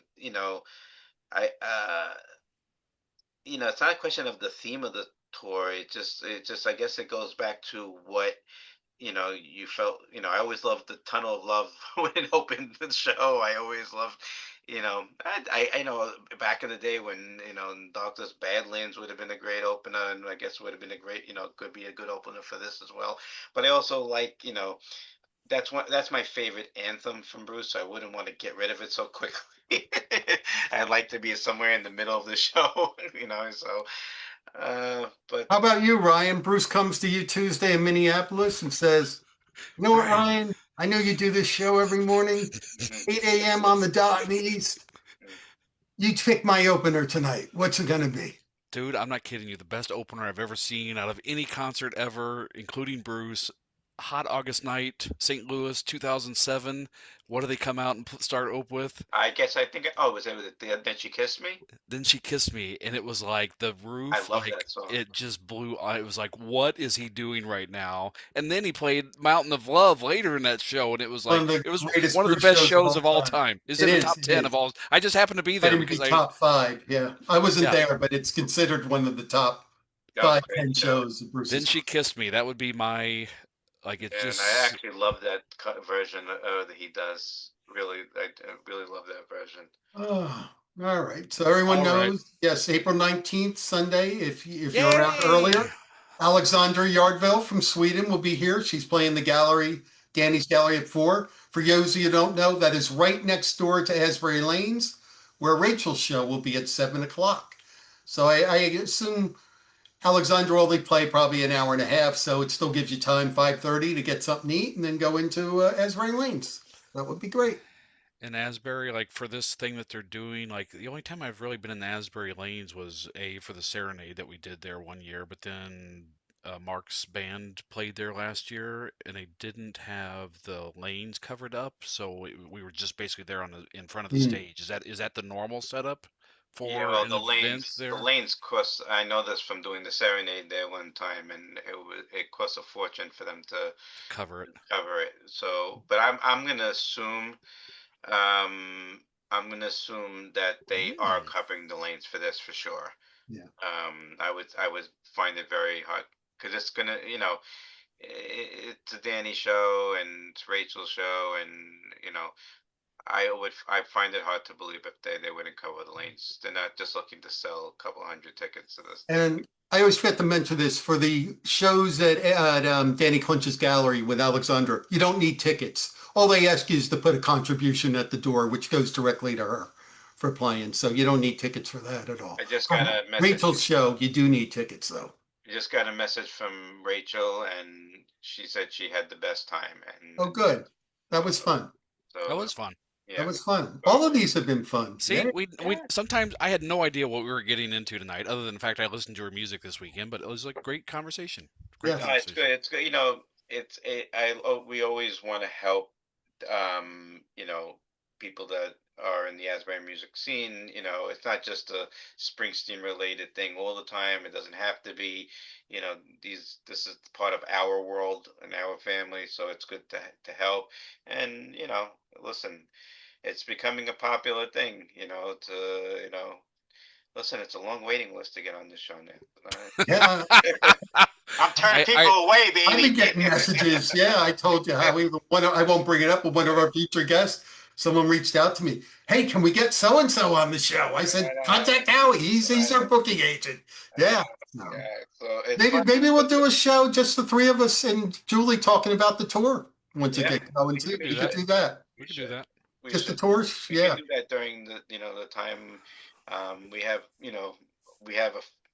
a full schedule coming up. Yeah, but an off night or something like that. Yeah, we have a full schedule coming up. We have some really cool guests that you're gonna love coming up in the next couple of weeks. But we're trying to spread them out before we run out of guests. Howie, I heard there's some weird guy named Stan Goldstein that wants to get on the cafe. What do you think? I listen. He wants too much money. I'm not paying people to do it. Hey, I had Bruce right in my town for 5 days last week. I mean, yeah, you could walk over there in what, 5 minutes? If that, I live in a condo complex. I have E Street Radio on. I pull out. There'd be a start of a song. and I was at the building where the rehearsals were at when the song was still going on. So 3-minute record, 4-minute record. That's how long it took me. So, well, I was happy to see that video of Lexi. yeah, That was really cool of him to do, yeah. especially after we were talking about earlier how he wasn't signing. Oh, you don't know? So, okay, you got to be on my. Gotta be on. The video's there. Okay, I've been on the grid. I've been off the grid. I've been working 12-hour days for like. No, that's different. That's different. That I'm sorry. You're right. You were working hard. Okay. So there was the last night of the last day of the rehearsals in Ocean Grove. Bruce comes out like he normally does. But again, it was very, from what I was, Sam has been saying, and everything's been, very spaced out. It's across the street. Everything is whatever. It's not like Broadway where you get to, walk right in. So Bruce came out, and Lexi Farmer was holding a sign. She's in the group. She's in Spring Nuts, and she was holding a sign, very, saying, can I please take a picture with you? And Bruce, you could see it on the video that Bruce is actually reading the sign out, to himself. And it was very cool. And this is why I love the guy. I mean, getting past all the bullshit, the other stuff, it's like, so he reads the sign. And again, what we were talking about earlier before we went on the show is how, he wasn't signing autographs. He wasn't doing all these things this time. It was like, hey, wave, go into the car, leave, right? He read the sign. He said, come. Gave the wave like Johnny Carson to the comedian. Right. Like, yes. Yes. Got the wave. Not only did he take the picture, because that was enough, but he kissed her on the head. Yeah.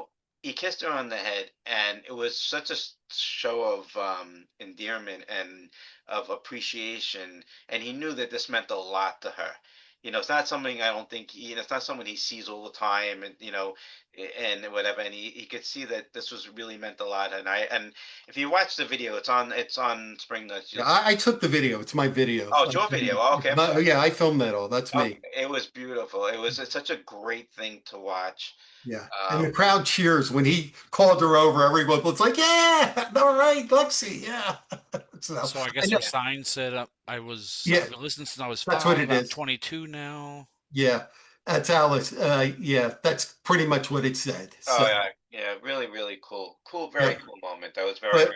But for the first part of rehearsals, I was there the first day. There were 3 of us outside. Bruce just walked right in, was very focused. Even came to the driver's side, which is right where I was, across the street, got something out of his front seat and walked right in. And the first 2 days, he really went right into his car and left. Just sort of was focused. And just the second day, there were a few more fans there, but he just, not much. Then the third day, that was when Bon Jovi showed up, driving Bruce, as you probably saw. And then that was like John, and then people were cheering that. And then by the last Tuesday was the 4th day. And then Bruce was more waving. And then the last day, which was last Thursday, that's when he came out and he went, hey, yeah, like he saw everyone cheering. And it was more like, he finally seemed very relaxed, like, hey, everybody, hi. And if you watch the video, he's honking the horn as he's going down the street. He went from being really focused, where like, I was I had the Time magazine that he was on in September that I was hoping to get autographed. And I just was like, I'm not approaching. I'm staying back. And it's like, it's just not a welcoming sign. I don't mean that in a bad way. It just, there's a time and a place, and I could just say, this isn't the time for that right now. But by the last day though, and there were much more people there, so he couldn't have like taken a picture with everybody or signed a ton of autographs, but he was much more relaxed and smiling and waving. If you look at the video, he's waving to everybody and everything. So, and that was the last day, right? Yeah, that was Thursday. Yeah. So this past Thursday they were there 5 days total. So very, very exciting, very my little town here in Ocean Grove. Like, yeah. I like that. I was happy he did it in the temple. Yeah. Well, it's not a Jewish temple. Oh, okay, sorry. Yeah, it's a Methodist temple. Oh, okay. I just saw temple, and I know you temple. Some thought that, but yeah. I thought it was like a Roy and Max. I don't want to get into it. Let me just say there aren't many Jews in Ocean Grove. No, that's not about that. I mean, I was actually like, wow. I didn't know that till the second, but I automatically thought Tampa. This goes to you, Stephanie. Yes. It's now part of the rock and roll tour of the Jersey Shore. Yes. So nice. So for people watching at home, and I had several people reach out to me today, knowing I was going to Minneapolis. There were drops today. There was even GA at face value. GA drops. I tried to say this, Stan. You and I said this. Don't panic. Tickets will be there. There will be drops before the show, about 2 or 3 days prior.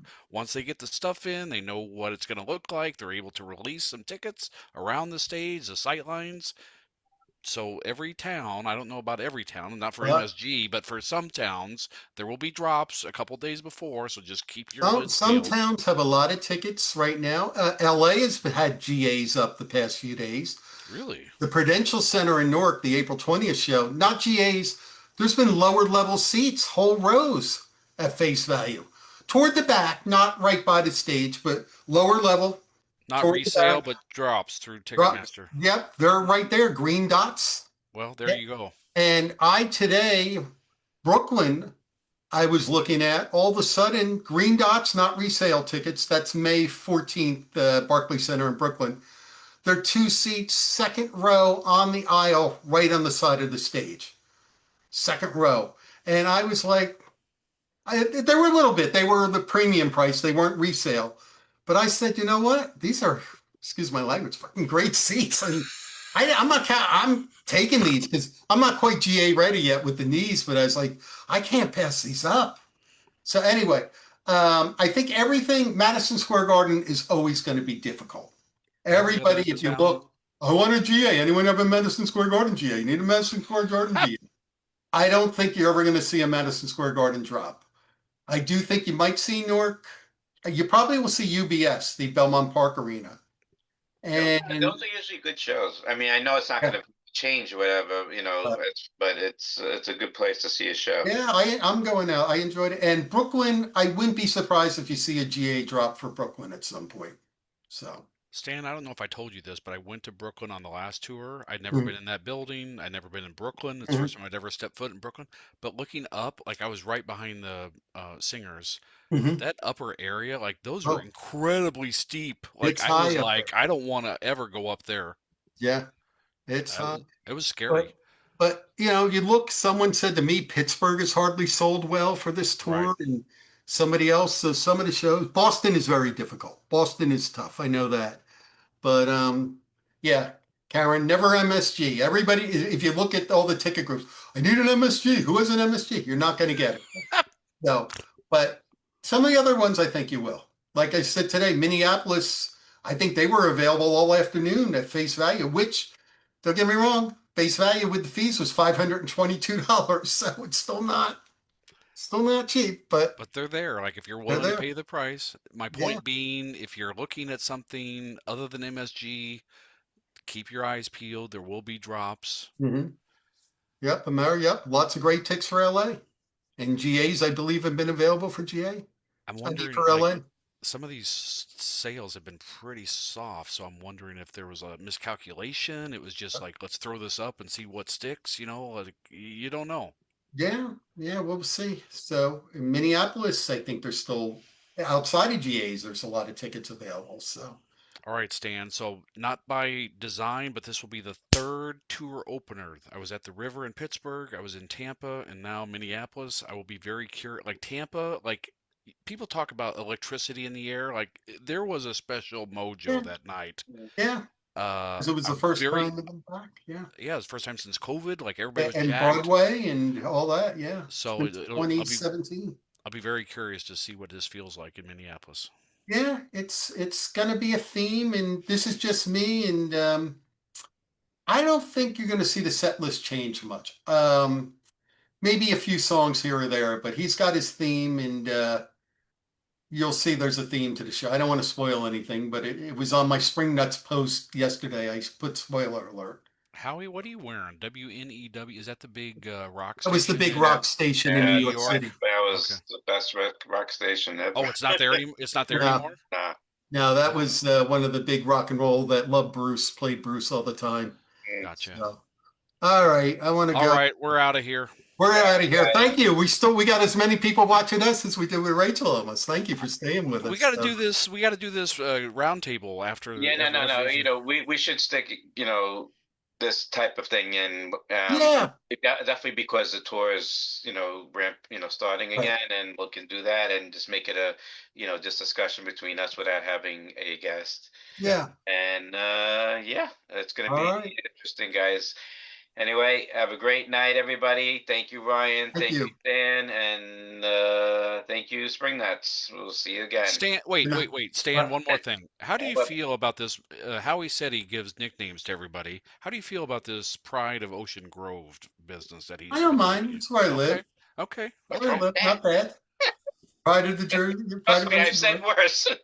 Hey, Ocean Grove is cool now. It's where Bruce rehearsed. Right. So hey, Bruce rehearsed here. Well, all these. Oh, he's rehearsing at the Meadowlands. Like that was always bullshit. That was never true, and we knew that.